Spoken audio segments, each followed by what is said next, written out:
And here we go. Hi Yvonne, how are you? Good, Michelle. Good to see you again. You've done a Good to lot see of you traveling too. again since we seen you last time, and we're getting great feedback, Michelle, from our last session. Oh, good. Um, yeah, well, we just get straight into it, and a couple of our customers again have sent us in a few questions, and we'd love to pick your brains. Absolutely, let's go. Okay, brilliant. Hi, I had a baby 10 months ago, and I'm back running 5K, maybe 2 to 3 times a week. I have little minimal leakage some mornings, and others, maybe when I'm doing a park race or a little bit more competitive, I have a considerable amount. Okay. I start wearing your EVB shorts. I bought them pre-pregnancy, but was thinking, really, should I be wearing them now? My question is, should I stop running, which I really enjoy, until I further strengthen my pelvic floor, or should I continue to run alongside strengthening my pelvic floor? Okay, so great question. And first of all, congratulations on the baby. That's the most important thing. So a couple of things. For me, the ideal would be to go and see a good women's health physio and get an assessment. Hopefully somebody who also has a bit of experience in sports medicine who can maybe look at your gait pattern, because the pelvis goes through enormous changes during pregnancy. You know, you've been carrying a growing baby for 9 months, and then depending on how you deliver, you know, the exit route of the baby, if it's the traditional route or out through the sunroof, there's a bit of soft tissue adjustment goes on during labor and delivery. And of course, hormones change a lot during pregnancy, and particularly if you're breastfeeding afterwards. I would never tell somebody to stop exercising. But at the same time, it's important to, you know, to acknowledge that leaking is common, but it's never normal. I wouldn't stop wearing the EVB shorts because it sounds like they're really helping. But I think going to see a physio who's going to be able to advise you about your pelvic floor muscle training, because it sounds like the muscles are in quite good shape to a certain point, but when you're asking a little bit more of them in terms of endurance, then maybe that isn't there for them. So doing a little bit of resisted training, maybe talking to your physio about using vaginal weights to get a little bit more strength and endurance into the pelvic floor muscles could be a good idea.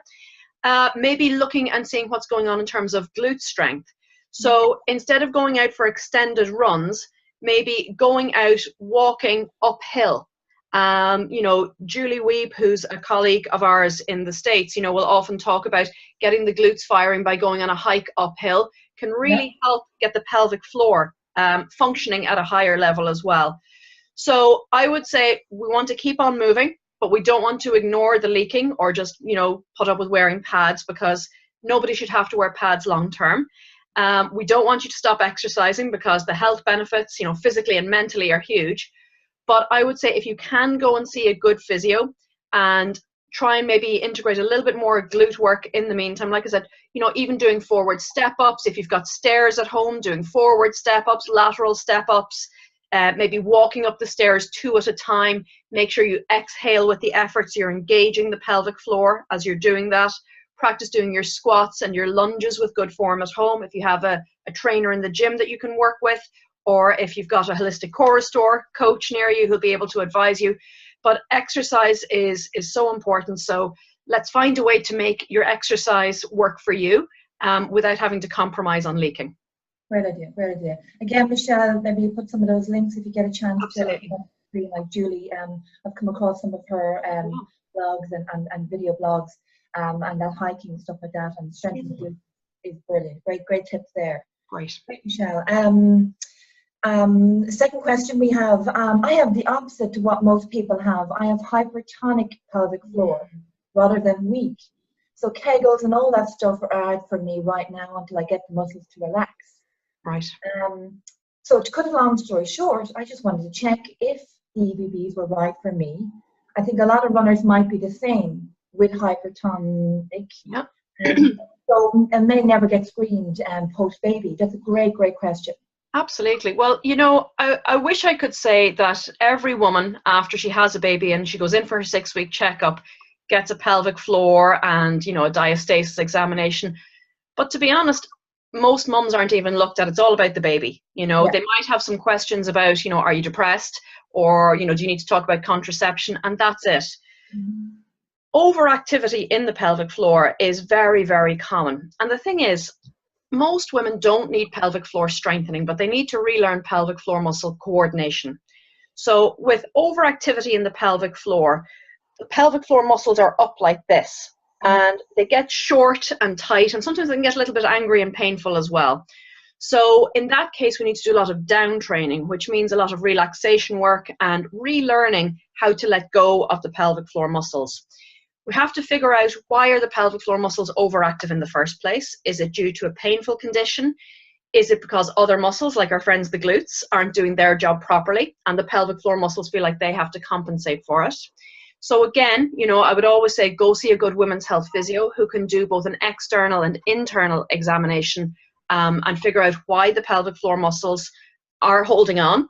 Yep. But Kegels and, you know, pelvic floor strengthening is absolutely the worst thing somebody like that can do. You never want to strengthen a tight muscle, because if my shoulders are up here and I hold them up here for any length of time, they're going to get really, you know, sore and tight and uncomfortable. And then if somebody comes along and says, well, you just need to strengthen them even more, you know, I can't really go up too much further. What I need to do is be able to relax them first of all, and then work on getting a full range of motion.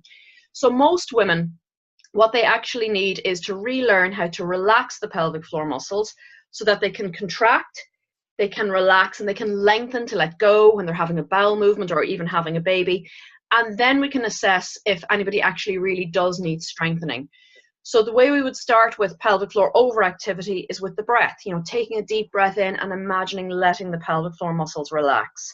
Making sure the abdominal muscles are happy and healthy as well. If there's any diastasis, dealing with those issues. If there's any scar tissue problems, maybe after a C-section, that can be dealt with as well really effectively by a physio. And looking again at always what's causing the problem, because otherwise we're just putting a band-aid on it. But again, this is really where a good women's health physio will be able to assess those muscles and figure out what's causing the overactivity in the pelvic floor muscles. So not only are we dealing with down training and releasing the painful and tight pelvic floor muscles, but we're also looking at solving the problem long term and then giving the woman some tools for moving forward with self-care. Okay, brilliant. And just in relation to that, Michelle, like I know from our own research, when you're running with EVBs, you know, it prevents overbracing. So it's helping those muscles come into the right position and optimizing the pelvic environment. Yeah, so the thing is with the EVB shorts, what I love about them is they just give that support, you know, around the pelvis, but also from underneath as well.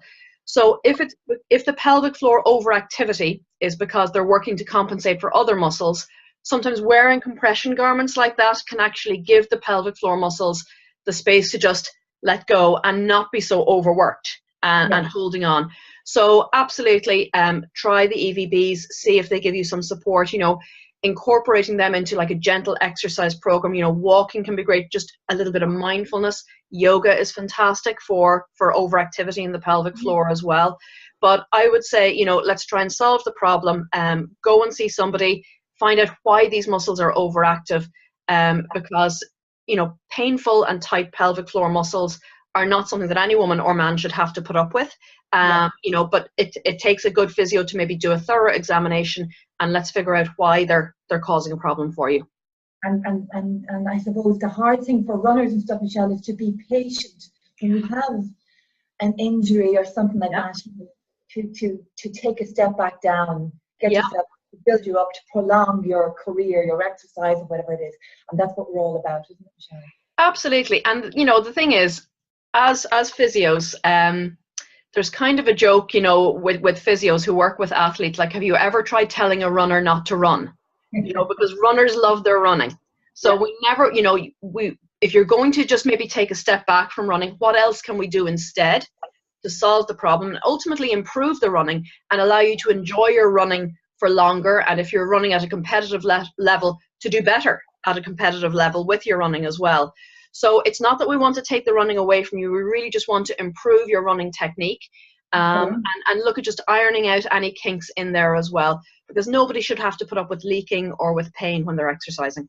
Yeah, absolutely. Okay, great, Michelle. Thanks. We'll move on to question 3. I'm wondering about exercises that are specifically designed, again, tight pelvic floor muscles. I have bulging discs in my L4 and L5, but I'm not considered a surgical candidate. I've also been diagnosed with pelvic floor dysfunction. Yeah. I struggle with finding exercises that will improve my core muscles, but do not aggravate the back pain. I sometimes feel as if I'm in a vicious cycle of not knowing exactly how to treat my condition. Many of the pelvic floor exercises seem to increase back pain. Yeah. I also hear various reports about the likes of EVBs or corsets or anything that might help brace my pelvic floor muscles, but will they make them lazy? I'm wondering, are there any specific exercises that I should seek out? Yeah.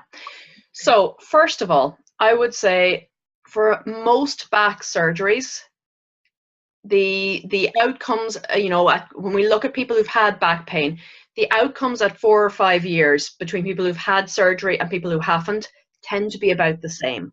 So with a lot of the back surgeries, unless there's an acute situation, where we've got issues with the nerves being affected, for most people, conservative treatment, so exercise, stress management, nutrition, and pelvic rehab are really going to be the most effective strategies.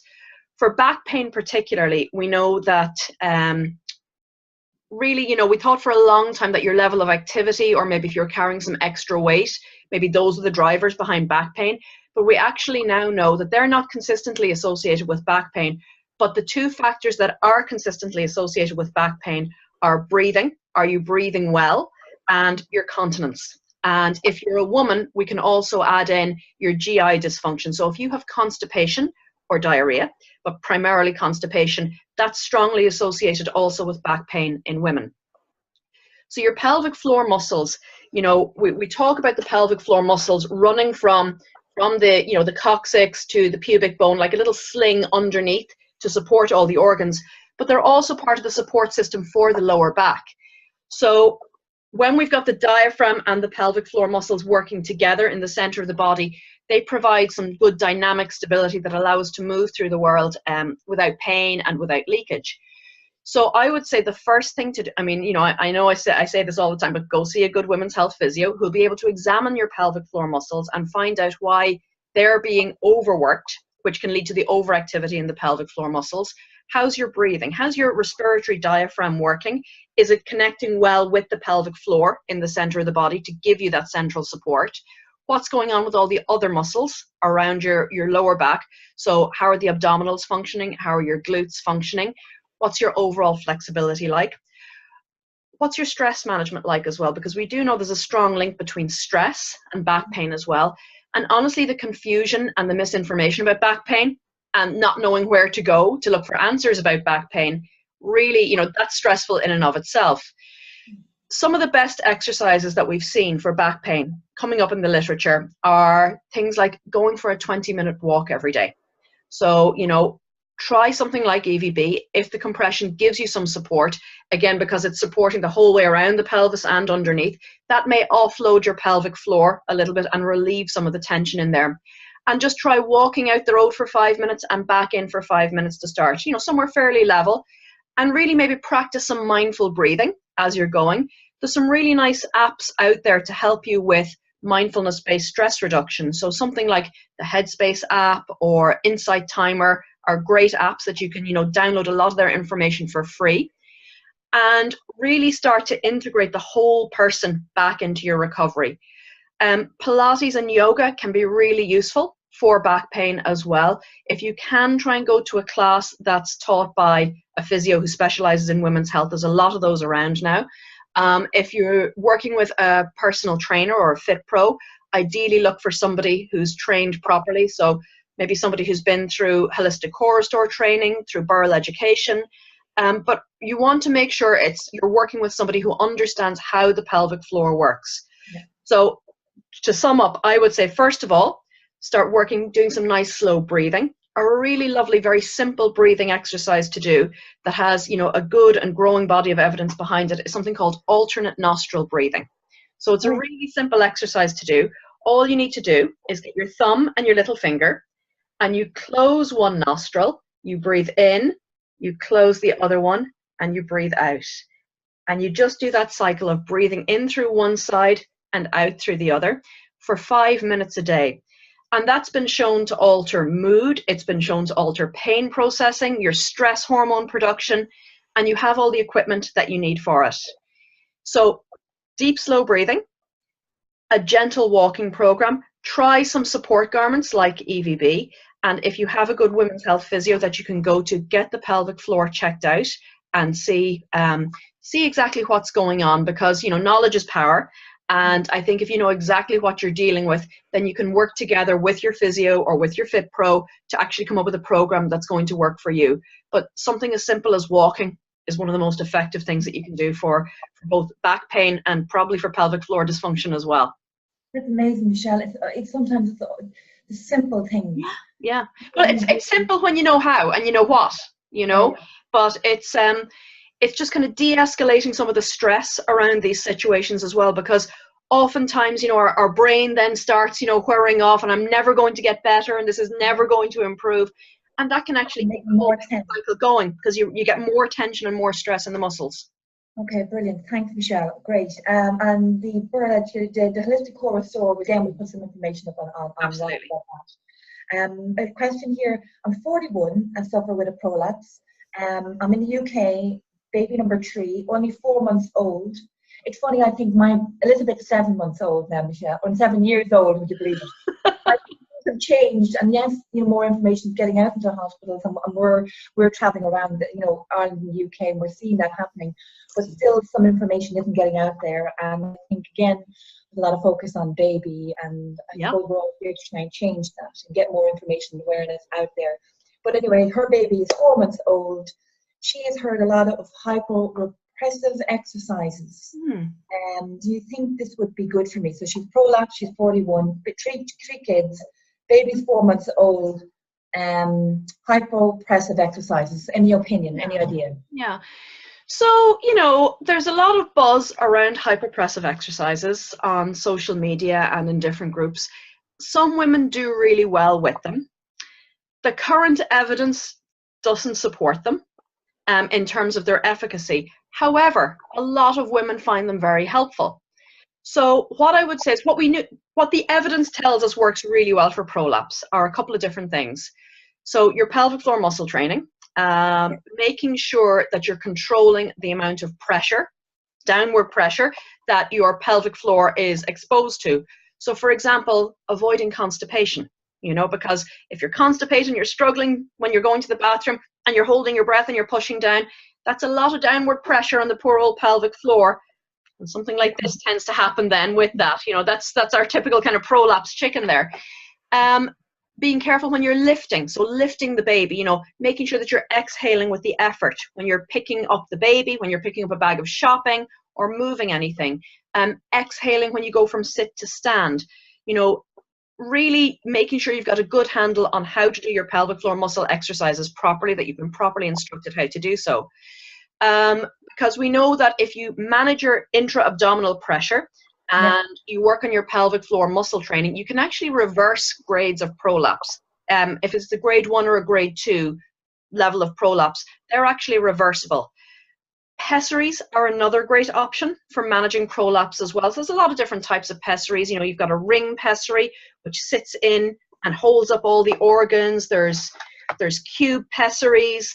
The most frustrating thing about pessary fitting that a lot of patients find is that they go to see their doctor or their nurse practitioner, and they're maybe told, well, if this particular pessary doesn't work for you, pessaries won't work, or pessaries are just for old ladies. They're absolutely not. They're a fantastic support to hold everything up in place, and then you can work the pelvic floor muscles underneath them and really kind of rebuild a supportive framework. There are other pessaries, you know, that are like maybe IncoStress would be another good example, where it's shaped a bit like a tampon, but it's made out of like a silicone type gel, and you maybe put it in while you're exercising, and then you take it out and you wash it with warm soap and water, and you just use it as you need it. So there's a wide variety of pessaries out there. So don't be told that there's only one type of pessary, and if it doesn't work for you, that's the end of the story with pessaries.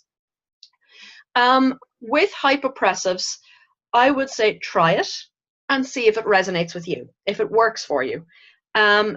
Because to be honest, sometimes what we see in the research doesn't always match up with what we see clinically. Right now, there's no hard evidence to back up hypopressives, but we do have a lot of people telling us that they feel better from the perspective of prolapse doing it.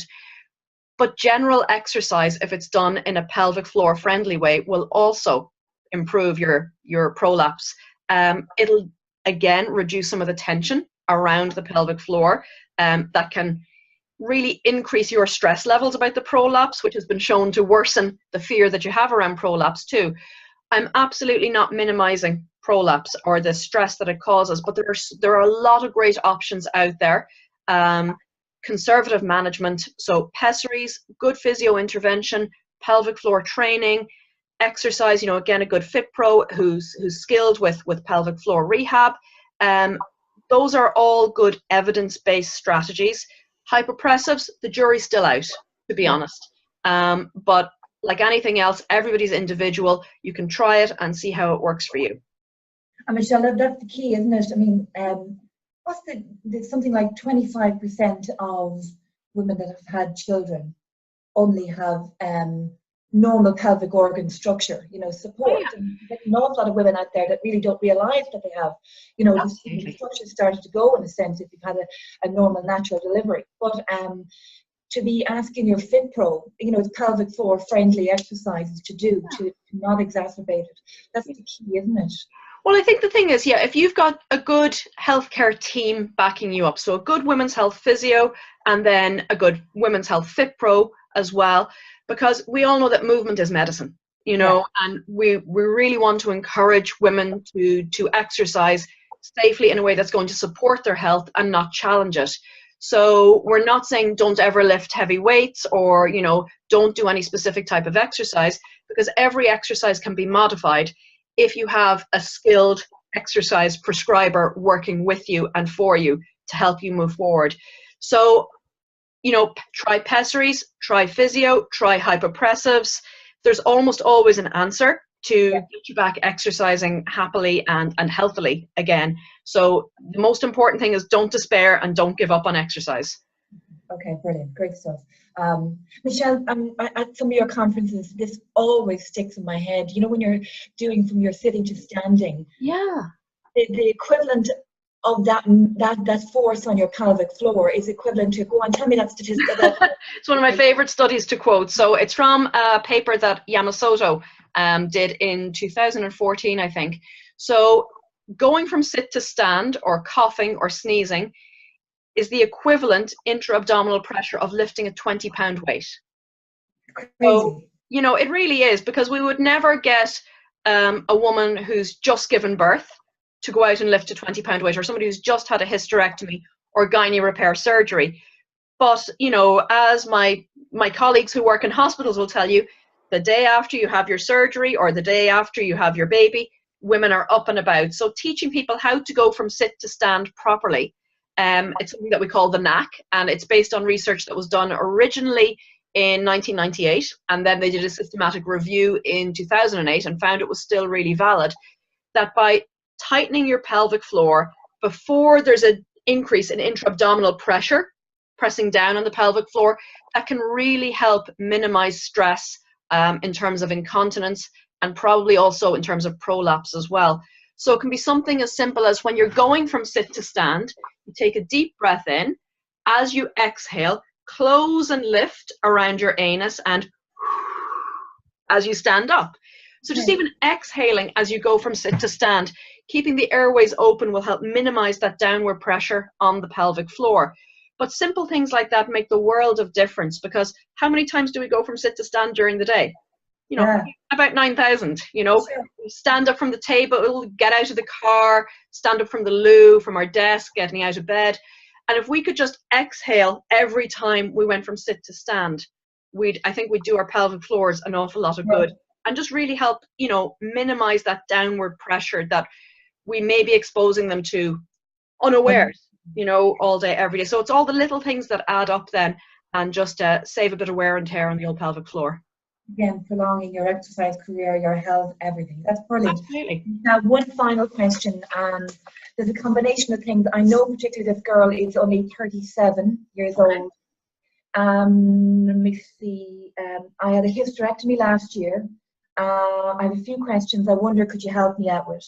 Can menopause start even at a young age after hysterectomy when ovaries are left in? Yeah. Are piles normal after an operation? No. Why do I feel like I'm pregnant even though I can't be? Okay. Boobs are massive, like being pregnant. Cravings and all sorts. Weird mood swings a lot. Why is this? Now, bear in mind, she's an operation a year ago. Yeah. How long is recovery? Why is sex drive low? Oh, the poor When thing. feeling normal, swelling in the abdominal muscles. Let me see. When even the ovaries left in, could mood swings be very high? Yes. Is it hormonal? And then how long would it take to get back to normal? And again, should I still be in pain? I know the answer. You always say nobody should be in pain. Nobody should be in pain. Nobody should put up with pain ever. No. Pain is never normal. It's always a sign that there's something wrong, and that needs to be dealt with. So that's the most important part. She needs to go see her gynecologist. She needs a good women's health physio to see what's going on there. The thing with hysterectomy is that, if you have your ovaries removed, you essentially wake up in menopause. Okay, because your ovaries are the main estrogen factories in your body. The adrenals produce a small amount, and a small amount is produced if you've got any stomach fat. Small amount produced there, but it's not always a great type of estrogen because we've lots of different types of estrogens. But if the ovaries are removed, that's it, instant menopause. If the ovaries aren't removed, some of the studies will say that up to 50% of women will go through premature ovarian failure after hysterectomy, because there can be a lot of trauma to the tissues and to the blood supply around the ovaries with hysterectomy when they're taking out the womb. So what she's going through is common after hysterectomy, but there is so some answers that we can give her that are hopefully going to help her moving in the right direction. She's not going mad. This is, there's a track back to what happened to her that we can, we could do our detective work and say, yeah, it's hormonally driven. What can happen sometimes with hysterectomy or with menopause is that as hormone levels change, both estrogen and progesterone will decline, but sometimes progesterone will decline a little bit faster. So although both are low, you still have too much estrogen relative to your progesterone. And that can cause a lot of the mood swings and sleeplessness and painful breasts and a lot of the discomfort actually that we associate with menopause. So for this lady, one of the simplest ways that you can work on dealing with estrogen imbalance is to improve your fiber intake. So up your cooked vegetables, because we've seen in a lot of studies that women who eat a largely vegetarian diet have better bowel health. They have a good bowel movement every day, and that's a great way to help you deal with excess estrogen in your body. That's how your body gets rid of it. So if you're constipated, that's a huge problem when it comes to estrogen imbalance. So are you drinking plenty of water? Are you eating plenty of cooked vegetables, particularly your dark green leafy vegetables? If she is indeed in perimenopause, which is what it sounds like, she'd need to get her levels checked out with her doctor, but it sounds like her hormones are doing a little bit of this. Yeah. She's at the age now where we'd be expecting, normal perimenopause to start kicking in, because the average age of menopause is 50 to 51. So it can happen earlier, it can happen later, but average. So it's the 10 years leading up to menopause. And all menopause really means is that it's been 12 months since you've had a period. Okay. So it's the 10 years leading up to that mark where we see this going on with our hormones and a lot of the different symptoms happening. So hysterectomy can really fasten and sharpen that process. She needs to be kind to herself. She needs to make sure she's eating well. She's getting plenty of good sources of protein, that she's eating, I hate to use the words eating clean, but she's really looking after herself in terms of what she's putting into her body. Is she drinking plenty of water? What's she doing for exercise? What are her stress levels like? How is she sleeping? Exercise is another key way to help us metabolize estrogen as well, because it helps, exercise supports liver function, and our liver is another key way that we get rid of excess hormones. So, walking, great, go out for, again, your 10-minute walk out the road, 10 minutes back in. The mindfulness has been shown, the breathing that we talked about earlier has been shown to be really helpful in managing things like hot sweats hot flashes and night sweats. Making sure she's doing some strength training as well, because bone health now starts to become a little bit of an issue once we become perimenopausal. And, Friday just gone by was World Osteoporosis Day. So we need to make sure that women are exercising appropriately for their bone health, and that means strength training. Making sure that she's got good gut health. So maybe trying to add in some fermented food into her life. If she can tolerate dairy, some yogurt with live cultures. Fermented food like sauerkraut or kimchi or miso soup. Those are all good sources of fermented food. And again, the dark green leafy vegetables will really help support good gut health and good elimination of those excess hormones. But stress management is absolutely vital, and getting the sleep back on track again. Some women find taking magnesium really, really helpful during this transition as well. So that'll be something else that she could look into taking, to supplementing with that. Getting her vitamin D levels checked. Vitamin D is so important for mental health, for musculoskeletal health, for pain perception, for mood stability, for bone health. And has she got a good intake of omega-3s as well, because those are very anti-inflammatory and antioxidant for the body.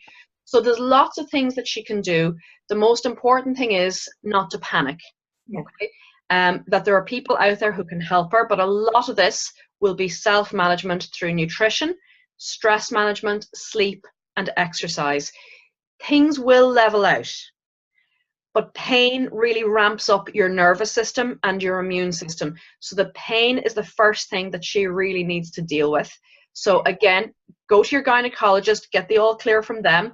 Go see a good women's health physio who'll be able to check your pelvic floor, who will have a look and see exactly what's going on with your abdominal wall. Is it a scar tissue problem? Is it, diastasis? Do we have some adhesions in there? Do we just need to reintegrate the diaphragm and the abdominals and the pelvic floor and get them all working together again? But get some help. Let's get the pain sorted first, and then this is where you are now, and start moving forward now with the rest of your life. I think a lot of women are not told what actually is involved with a hysterectomy, and it's oftentimes a bit of a shock afterwards how long it does take to recover afterwards, because it is a very big surgery physically and emotionally. And to give yourself time and just be kind to yourself, but to seek help when and if you need it, to really help you move forward, because nobody needs to put up with that level of discomfort. Michelle, I had a phone call on Friday again from another lady, a midwife, and again a hysterectomy. And I think there is a serious lack of support out there for women. And we assume, a hysterectomy is just a common sort of an operation, and most people are up and out and dealing with it. But there's so much, as you said there, she's not mad. There is always hormonal changes going on, and again, to be kind to herself and deal with the pain and stuff like that. But it's interesting, Michelle, that there is a lack of support out there for people post hysterectomy. Well, there's a lack of support. There's a lack of knowledge with healthcare practitioners. So, like Jenny Burrell and I were having this discussion, we've had it many times. We devised a course, for an online course for healthcare practitioners. It's called Optimal Health After Hysterectomy, because lots of people, it's probably the second commonest procedure carried out on women surgically. And, I think sometimes it's almost done a little casually, we don't know what to do, so we'll take out the organs, So hysterectomy is sometimes done for endometriosis. It's sometimes done for prolapse. Sometimes it is a very appropriate surgery. If somebody has really bad fibroids, or they've got adenomyosis, or issues like that, and they have a hysterectomy, it can absolutely radically improve the quality of their life. But it's the post-operative recovery period, and really supporting women, particularly in the medium to long-term area. Because again, if you think of what a hysterectomy entails, we've got a situation where the uterus is being taken out of the body. So the uterus, is a fairly significant part of a woman's pelvic cavity. So when we take that out, you're losing a chunk of real estate out of the center of your body. So the bladder can be affected, the bowel can be affected. There's a certain amount of a little bit of instability in the center of the body. again, wearing a compression garment like EVB can be really, really helpful with that, because it's going to support everything. And you then work with the EVB shorts to start, through exercise, rebuilding that support system from the inside out again, getting back into exercise. I mean, it really is the best medicine for a lot of what we deal with after hysterectomy, from a mental point of view, but a physical point of view, certainly. And I really think that, you know, along with postnatal women, post-hysterectomy women are really, really neglected when it comes to their follow-up care. And I think women need to demand better follow-up from their healthcare providers, and asking the questions on social media, you know, with our forum here. It's a great way to start raising awareness of the need to do better by these women. It is, and more ladies are ringing me in, and you know, it's definitely, you know, first of all, you know, you're not going crazy. No. They are real feelings. There are real things that somebody out there can help you, and the more awareness, the more knowledge we get out there that there is help out there and support, the better it will be for all of us in the end, for the next generation. Absolutely. And the thing is, you know, as well, I mean, Yvonne, if you remember when you were, you know, 10 or 15, you know, a woman aged 60 or so was old. You know, 60 today is not old, you know, and certainly the closer I get to it, it's certainly not old. But it's, women are living more active lives, and we're living longer lives. And we know that one of the keys to good health, as well as nutrition and sleep and stress management, is movement.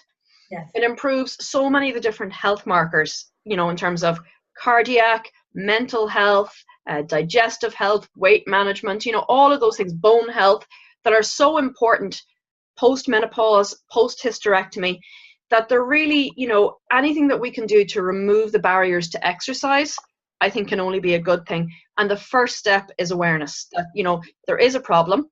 Maybe your GP doesn't have all the answers. I just taught a course in Bath this weekend just gone by, and she's a psychosexual doctor now, but she was a GP first. And she, you know, one of the things she kept saying was, how did I not know this? How was I never taught this? You know, people like, you know, Aviva Ram, who's a very well-known doctor in the States, you know, she's a former herbalist and midwife. She went to Yale Medical School, and she talks about how when she was in Yale Medical School, which would be, you know, kind of the pinnacle of university education medically in the US, she had 2 lectures on nutrition during her 7 years of medical school, two 45-minute lectures, and one of those was cancelled. Wow. So we can't expect, GPs are under tremendous pressure, and they have very short appointments to really hear what's going on. So go to your GP, get the big rocks ruled out. But if you can find a good women's health physio who has some experience dealing with hysterectomy issues, and again, a good exercise specialist, a good fit pro, a good health coach will be able to help you, again, just take back control of your life and actually feel well. You know, so it's like we say after cancer recovery, you know, you don't want to survive, you actually want to thrive and to live well, because there's so many resources out there to help women do that. And if you don't know about them, you don't know the questions to ask. So I think having these conversations is really, really important to, I think, just to bring awareness up in the community of women worldwide. That's it. And Michelle, I was at a conference last week called 1-0, where the sporting heroes of the world, like, you know, AP McCoy and Sam Torrance and Hope Solo, the American footballer, were all together. But it was a conversation on the lead performance, and yeah, it actually talked about concussion, and it was putting the question to the athletes themselves, for those guys having to be honest with their coaches and their GPs to prolong their own career. And I just think there was a great symmetry between us. Us women have to be honest with ourselves, listen to our bodies, and then to demand more from the GPs or a medical team. Keep asking those questions. And to be honest with ourselves, but also honest with other women as well. And, you know, because if the stats tell us that 1 in 3 women have some sort of pelvic floor dysfunction, why are we not talking about it more? I mean, we see all the ads for the pads on the television, and it's all great and happy, and you're wearing your pad. And pads can be a good short-term solution, but you're not solving the problem. Yes. And I think, you know, as women, if we have these discussions with each other about, here's the problem I'm having, have you had it too? What have you done about it? What's worked? What hasn't worked? Brilliant. And then, you know, again, bring these concerns to the medical community, to the health and wellness professionals who work for you. Remember, if you're paying them, they're working for you, and demand a better service. It's not just about wearing pads for the rest of your life. It's about, you know, giving women the tools to help themselves live well. Exactly, and prolong their Yeah, health, fitness, exercise, and whatever. It's up to us to gather the information absolutely. and to inform the medical industry of how serious this and Yeah, how these issues are affecting us mentally and physically. absolutely. Absolutely. Don't accept it as normal. It's No, common, but it's not normal to leak. that's it. Absolutely. Well, Michelle, again, thank you so much for your time. Pleasure. Always. We look forward to getting more questions from our community out there, and we will touch base with you maybe next month. Great. See you next month. Bye bye. Bye.